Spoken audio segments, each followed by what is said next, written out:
yagamba omu rukiiko rwaba rwaisiro orukukurura eby'obwegyese omu disitulikiti ya Bushenyi akwatanise na ofisi y'ebyamagara na ofisi ya RDC omu Bushenyi barikurabira boona abarikukurira amashomero okureeba ngu bayirinda endwara ya Ebola tahirira ihanga kandi bazabuzoora amaisho kandi orukiiko oru rwakorera aha disitulikiti ya Bushenyi erizooba. Kimwe omu bintu ebi tugambaho ebitwenda ngu amashomero gakore n'abembezi b'amashomero eki tubagambira n'okureebeka ngu buri mwanya ogw'omu ishomero ogu abaana bakurundaniramu gwaba guriho aho kunaabira engaro na sabuuni n'amaizi marungi ningashi na sanitizer. Ekyokureeberaho aha kutahamu abantu boona bakutaha omu ishomero bashemereire kusiga banaabira aha gate aho. Ebola is a directive. We must have a hand washing facility, we must have a sanitizer, and we must have a temperature gun y'okupima omwana kureeba temperature kandi ogi recording washanga temperature yarenga nomo omwisolating kandi omanyisa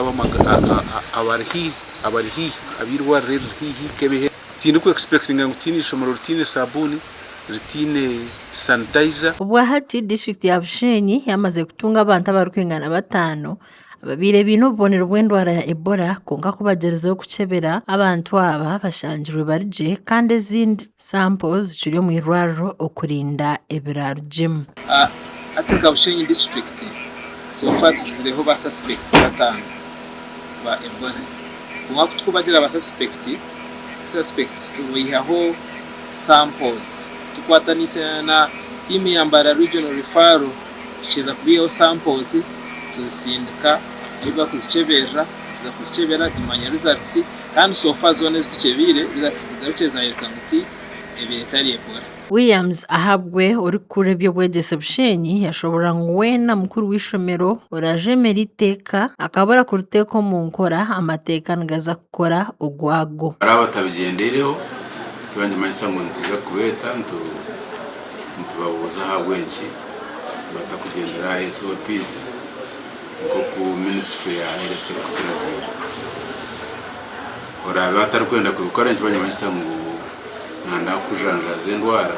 RDC Bushenyi imengabirano yatushobora kuba ariyo nibakora obucweka ihembe okureeba ngu emikoro yoona emihango erikukunganya abantu batari bamwe na bamwe yayongezibwayo mu disitulikiti egi okwenda kwehara okujanjaza endwara egi. Emihango erikuafectinga erikureeta abantu batari bamwe na bamwe okuruga omu disitulikiti ezindi ninga okuruga mu mahanga gandi ijo kareba tukaba twineho ya diocese tukaba forced kugisuspendinga ahabwo kwerinda twiza kugyongerayo kandi tukatunga guidance from the ministry eje mikoro yitu y'amashomero y'intanare ejejo y'abantu batakuruga hari niyo turiyo tuyamanagingera turi kwejunisa SOPs. Abanyabushenyi bashobora kuzoora amaisho mnonga abumanyiso bw'endwara ya Ebola ngu weena bararebe bakamwerarikiriraho bamanyisa bikirukwataho. Rashi ningashi yagira temperature ngu yatemba wahora najyangu nayusya abandi arashanga na leta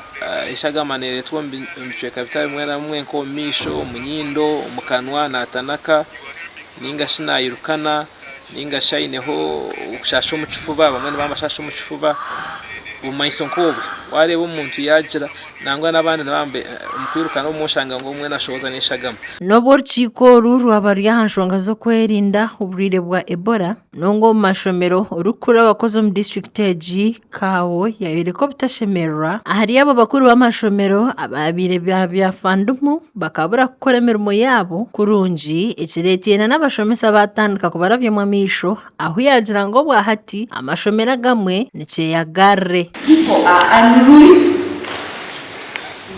Aba bakuzi betu bacu babaza bakandi biba hamwe byafa. What is it? Why are classroom teachers becoming too unruly and the list is growing? But you cannot waste my time to go into insubordination. Amakuru agagasha kwa Olivia na Sastra abwatari West mu Bushenyi.